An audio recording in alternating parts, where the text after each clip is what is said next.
vida! Mira qué bien se ve.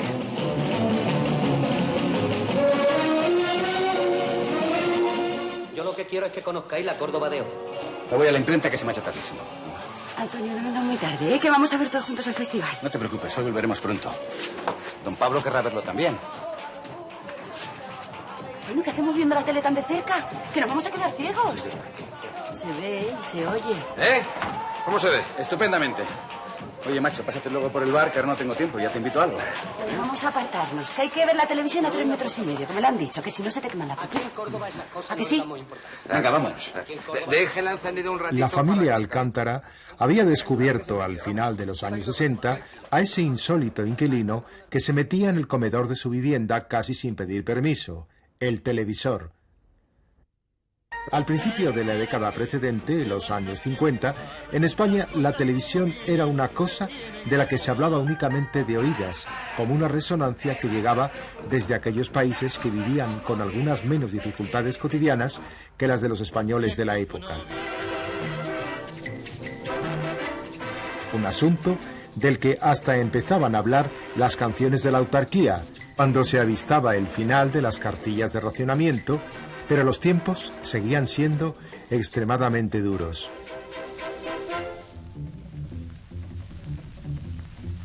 La televisión pronto llegará y yo te cantaré y tú me verás. La televisión pronto llegará, yo te cantaré y tú me verás.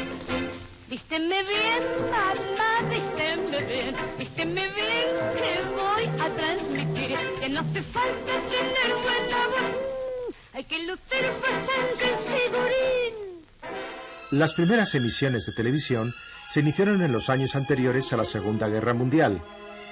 En 1936, cuando en España sonaba el fragor de las bombas unido a los sonidos de los signos de batalla, la BBC lanzaba a las ondas sus primeras emisiones de televisión.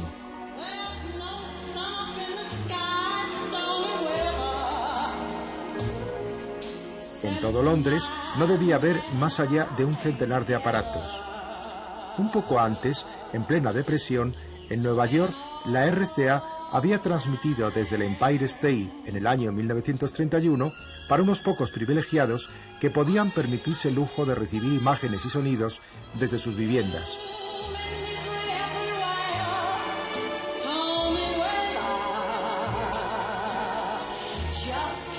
En los años siguientes, de una manera lenta pero continua, se fabricaron aparatos para atender a una demanda que llegó a los 5.000 receptores en el año 1941. Al igual que en Nueva York se utilizaba el Empire State como antena, en París fue la Torre Eiffel la que sirvió para lanzar las primeras señales de televisión en el año 1939.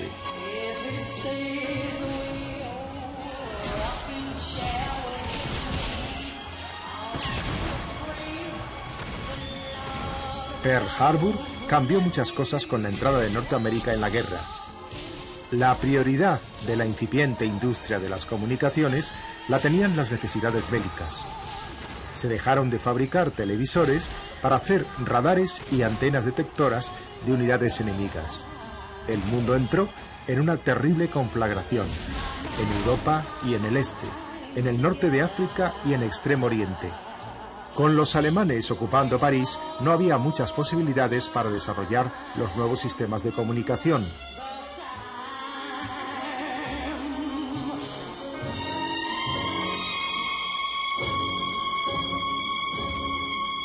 Fue tras las ruinas del mundo que surgió a partir de 1945 cuando se inició verdaderamente la era de la televisión en algunos países. Empezando por Norteamérica, que a finales de los años 40 tenía unos miles de aparatos funcionando y que ya en 1951 logró la proeza de enlazar de este a oeste a través de las imágenes de la pequeña pantalla. Luego, el Reino Unido, Francia y otros países se fueron incorporando al entonces selecto club de estados que ponían en marcha emisiones regulares de televisión.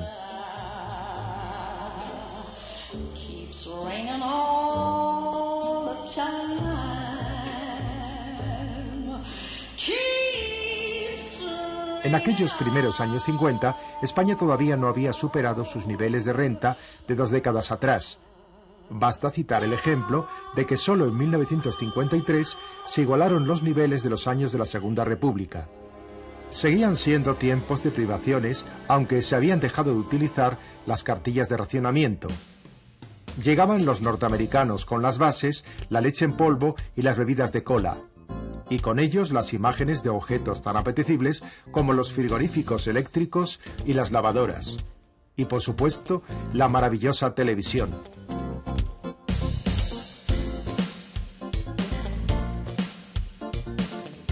Todavía en esa década de los 50, los cines, entonces enormes y casi suntuosos, por comparación con las dificultades cotidianas, registraban grandes llenos y eran, lo mismo que la radio, el espectáculo que permitía la sublimación de una existencia que para muchos no era precisamente grata ni fácil. En la España previa a la existencia de la televisión depende mucho de la radio, por de pronto. Pero también hay que tener en cuenta que es un país culturalmente más pobre, o mejor dicho, un país donde hay una cultura que está solamente a merced de unas clases sociales y sin embargo hay otras clases sociales que no disfrutan de esa cultura. La televisión en ese sentido supone un factor de modernización, un factor de extensión cultural interesantísimo y sobre todo porque a partir de los programas dramáticos y de las series se extiende, y del cine también, las películas emitidas por televisión, se extiende mucho lo que podíamos llamar una cultura audiovisual. La prehistoria de la televisión en España se inició aquí, en el edificio del Círculo de Bellas Artes de Madrid, en el año 1949, con la retransmisión de una corrida de toros desde las Ventas, también ofrecida al Palacio del Pardo para celebrar el santo de Carmen Polo, esposa de Franco. Otras imágenes se transmitieron en esos años, como las de la Gran Vía, que llegaron a algún receptor a disposición de jerarquías del régimen, e incluso misas ofrecidas en las mismas condiciones. Y al parecer, las imágenes no tenían excesiva nitidez ni calidad. La televisión comenzó en España con carácter experimental en noviembre de 1950. El equipo existente en la emisora de Chamartín está compuesto por 2 cámaras de estudio y una iconoscópica para cine. Su radio de visión y audición es de unos 20 kilómetros aproximadamente, y en la actualidad se celebra una emisión semanal de unas 2 horas. Pronto será bisemanal. Las actuaciones en el estudio llegan a través de los aparatos reflectores a escuelas y establecimientos benéficos como el Asilo de San Rafael. Los pequeños enfermitos siguen complacidos el curso de las exhibiciones que diversos artistas realizan en el variado programa.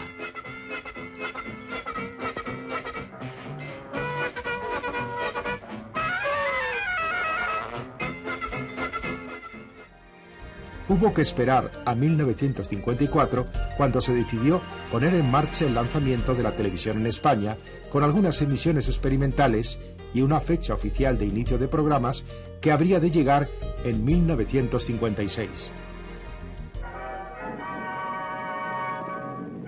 La televisión había llegado con retraso a España, puesto que en Europa ya se emitía en muchos países, e incluso en Iberoamérica varias emisoras hacía años que llevaban abiertas, por no hablar de Norteamérica, con un parque que empezaba a ser respetable. Aquí las primeras emisiones llegaban apenas a un radio de kilómetros muy reducido en torno a la capital de España. Hasta se puede decir que en muchos puntos del territorio español las programaciones no llegaron realmente hasta finales de los años 70, en los que se logró una cobertura prácticamente total en toda España.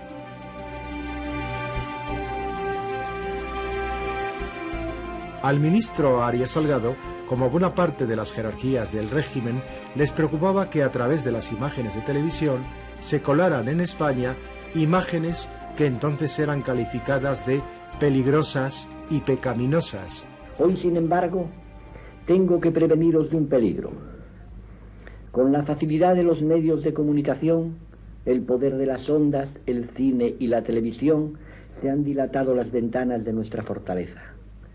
El libertinaje de las ondas y de la letra impresa vuela por los espacios, y los aires de fuera penetran por nuestras ventanas, viciando la pureza de nuestro ambiente. El veneno del materialismo y de la insatisfacción quieren asomarse a los umbrales de nuestros hogares, precisamente cuando los peligros que al mundo acechan son mayores que nunca. A la velada inaugural de Televisión Española no asistió Franco, pero sí su capellán. Se inaugura oficialmente en Madrid la estación televisora que depende de la Dirección General de Radiodifusión. El transmisor de la imagen y del sonido permitirá la recepción en el círculo de un radio de 50 a 60 kilómetros alrededor de la capital de España. El ministro de Información y Turismo, don Gabriel Arias Salgado, preside el acto inaugural. Los equipos son del tipo más moderno y permitirán también la transmisión de actos deportivos, culturales y artísticos. La televisión en España, dice el ministro en su discurso, será uno de los mejores instrumentos para el perfeccionamiento individual y colectivo. Los programas abarcarán temas para la mujer, para los niños, teatro, cine, actuación de primeras orquestas y atracciones internacionales.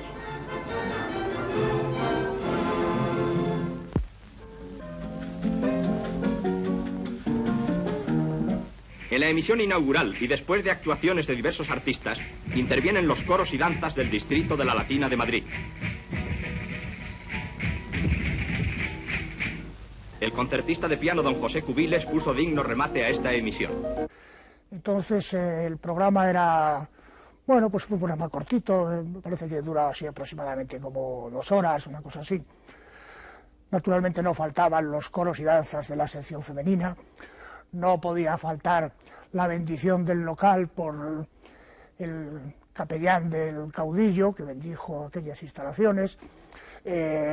Hubo cierres en negro porque la cámara no llegaba, hubo fallos de sonido, hubo fallos de todo y únicamente respiramos cuando al echar un vistazo al guión vimos que entraba un imágenes, aquellos documentales que hacía el Nodo. Y dijimos, bueno, en esto no hay posibilidad de equivocarse.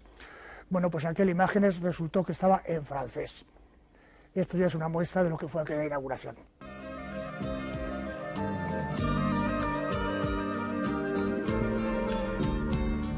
Le rogamos disculpen esta interrupción.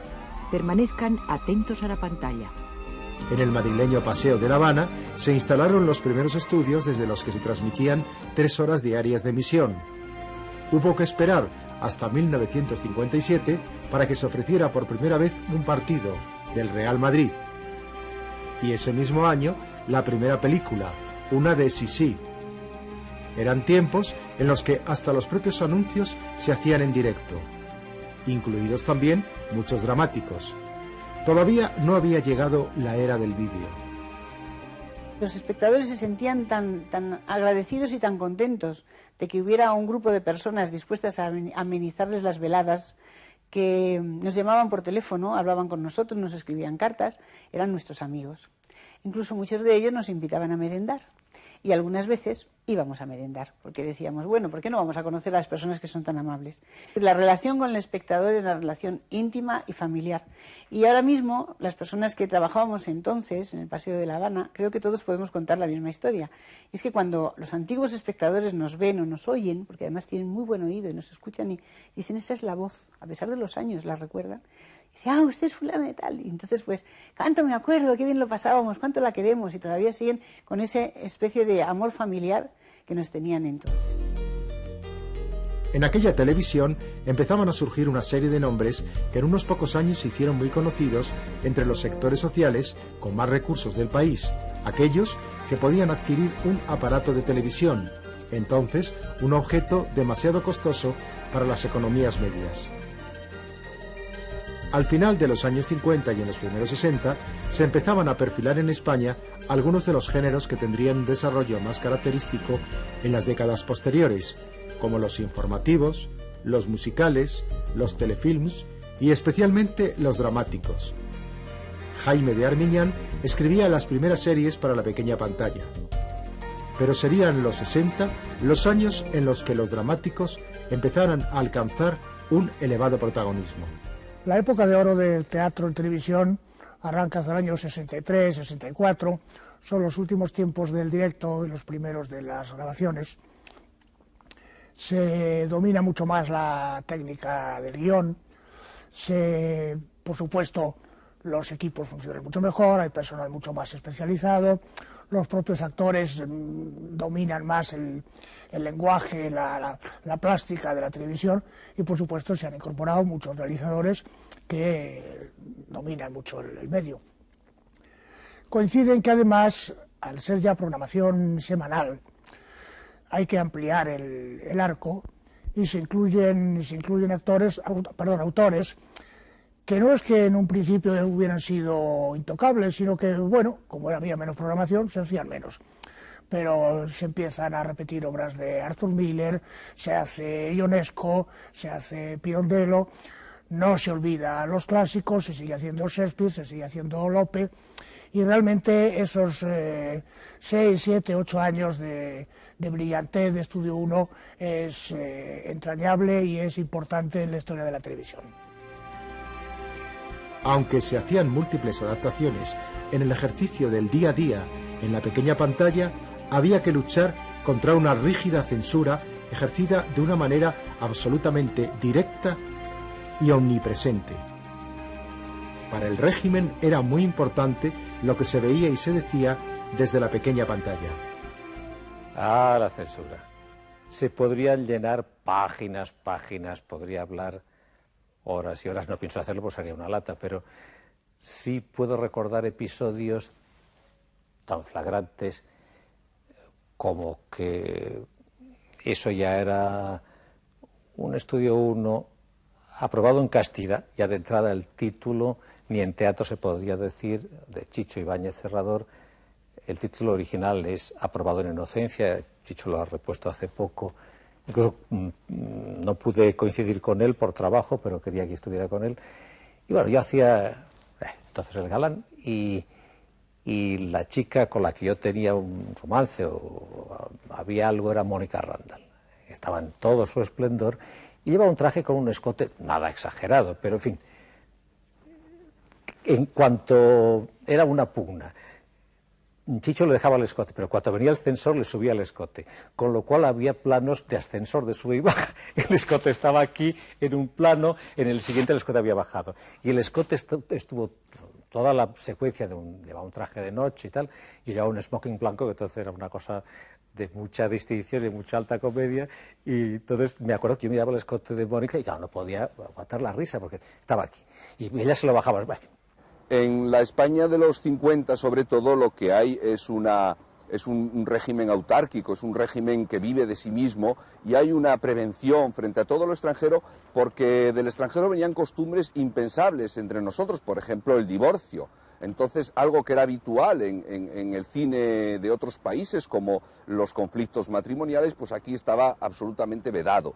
Y eso genera una desconfianza y hace que la censura pues mire con lupa cada guión o cada personaje y a veces pues lleve a cabo transformaciones absolutamente delirantes. Un tema muy ligado a la historia del teatro en televisión, como en realidad a toda la televisión, eran nuestros continuos rifirrafes con la censura. Porque, claro, la censura se ve como una cosa divertida, pero la verdad es que la sufríamos en nuestras carnes. Hubo una época en que estaba rigurosamente prohibido hacer primer plano, especialmente si se trataba de una mujer, porque había dicho el ministro Arias Salgado que en la vida real nunca se veía a una mujer tan de cerca. Estaba rigurosamente prohibido enseñar la batería de una orquesta, cuando a veces se traía una orquesta para que estuviera 30 o 40 minutos tocando piezas bailables. Decían que es que la batería era un instrumento más o menos pagano y que no. Y, por ejemplo, la prohibición más divertida y más sorprendente de todas, entre esas músicas, esos programas musicales que se hacían, de vez en cuando aparecía un solista. Y había un pianista que era más o menos fijo, que era el maestro Crespo, y que el hombre pues se largaba 20 o 30 minutos de piano. Entonces llegó la tajante prohibición de que se hiciera plano corto de las manos. Esa prohibición nunca supimos por qué. El teatro también estaba sometido a censura. Había dos censuras, la censura política y la censura moral. Dos censores, naturalmente. Entonces había obras que era impensable, o sea, claro, cómo se iba a hacer Escuadra hacia la muerte, cómo se iban a hacer obras así, eso ni se tocaba. pero los guiones que se presentaban nos los devolvían con las tachaduras, con las observaciones. Y entonces el truco estaba en intentar burlar aquellas normas que todos conocíamos. Yo, por ejemplo, recuerdo que hice La muerte de un viajante, de Miller, que como todo el mundo sabe, termina con el suicidio del viajante, pero el suicidio estaba rigurosamente prohibido. No se podía hablar de suicidio ni sugerir que había un suicidio. Pero claro, si el viajante no se suicida, no hay obra, no hay función. Entonces yo puse en la página anterior, me inventé que marido y mujer se daban un beso. El beso estaba rigurosamente prohibido. Y me vino el censor hecho un basilisco diciendo: usted, una persona en la que yo confiaba, y me pone un beso en un guión, pero ¿cómo es posible? ¿Quiere usted burlarse de mí? Y yo: no, hombre, no, mire usted, don Francisco, si es marido y mujer, no importa, esto es un impúdico, no puede ser. Y con esa ira, ese ataque de ira que tuvo al ver el beso, por lo visto se le olvidó mirar el folio siguiente, que era lo que yo buscaba, y no vio lo del suicidio, y se dio el suicidio. Un momento, Lola Herrera y yo también, no sé en qué estábamos haciendo, había una cama de matrimonio, y en una pausa de rodaje, de grabación, nos tumbamos en la cama a descansar. Por supuesto, en un plató lleno de gente. Vino un censor y dijo: ¿qué hacen ustedes los dos en una sola cama? Y dije: pues como camas separadas por lo menos. Y en fin, anécdotas sin fin.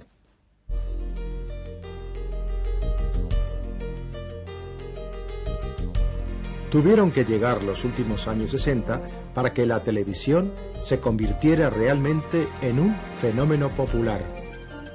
Este hecho estaba ligado a la mejora en las condiciones de vida y de niveles de consumo de los años 60, con el final del aislamiento de la economía española.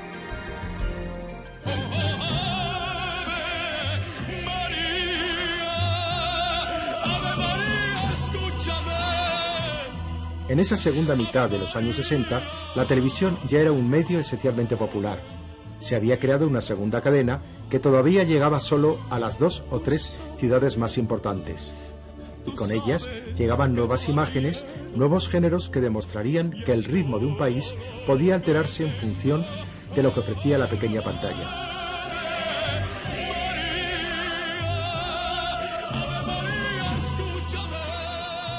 El playback se empezó a aplicar en España a partir de espacios de zarzuela como Teatro Apolo en el año 1959, y especialmente en los programas musicales. Los que aparecían en imagen se limitaban a mover los labios, mientras lo que sonaba era una grabación o un disco.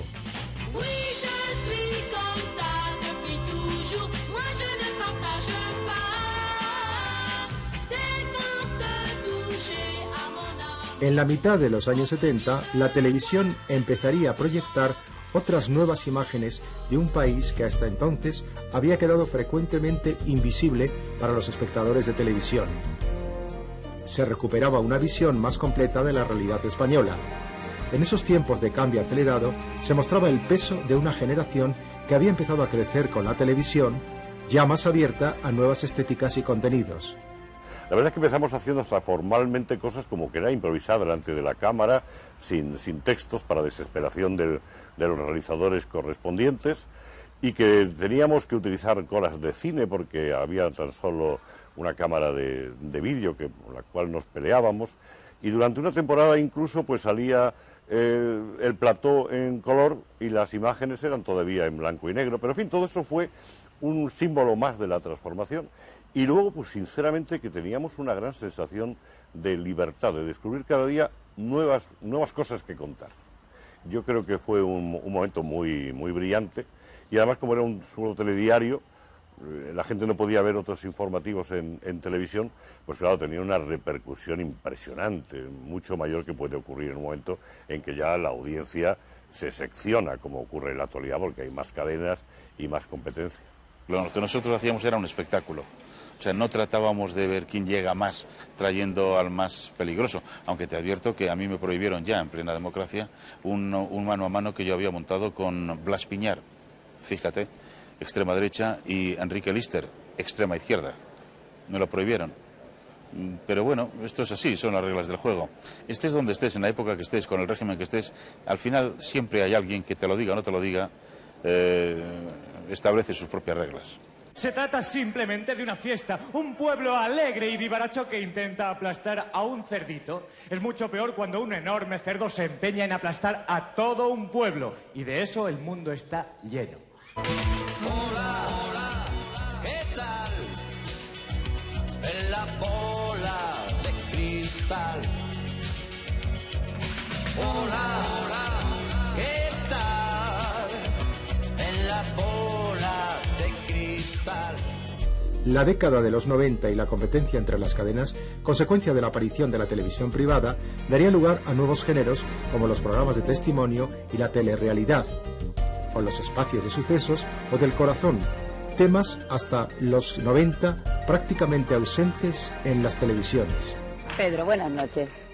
Siéntese. Antonia está muy emocionada y ya, si ha estado usted escuchando ahí detrás, sabe usted que se ha hecho muchas preguntas estos 11 años y realmente lo ha pasado mal. Y usted, Pedro, se ha hecho también muchas preguntas. ¿O usted Pues sí, sabía las respuestas? Sí, me las he hecho, pero yo no he tenido nada que ver con esto. Ella es la que ha dejado de hablarme a mí, o sea que Bueno, pues ella no ha entiéndanse levantado el ustedes, teléfono como usted. entiéndanse ustedes, Antonio, como usted usted ha contente dicho, porque ya que usted, no- conteste usted porque usted es de las que no se muerde la lengua. Bueno, no, yo no me muerdo la lengua. Yo lo que pasa es que digo lo que he dicho antes. Tú ya no te ves tan solo, tú ya te ves con una familia, con una mujer, con un hogar. Entonces yo pienso que ya la relación que nosotros hemos tenido, pues no puede ser, como yo no la exijo tampoco. No soy de aquí, pero yo soy de España y soy española como la que más. Vine con 8 años y vivo en Mallorca y soy muy mallorquina ya. Estoy adoptada, prácticamente. Pero bueno, toda mi familia está lejos. Cuando la explosión de las ofertas se multiplicaba varias veces y la televisión dejaba de ser un medio contrario a la especialización para abrirse a un abanico extenso de contenidos, los que nunca pudieron imaginar aquellos que en los años 50 asistieron al nacimiento de la televisión en nuestro país. De terciopelo que me pueda guarecer, si me encuentran cueros el amanecer, líñame a la patada.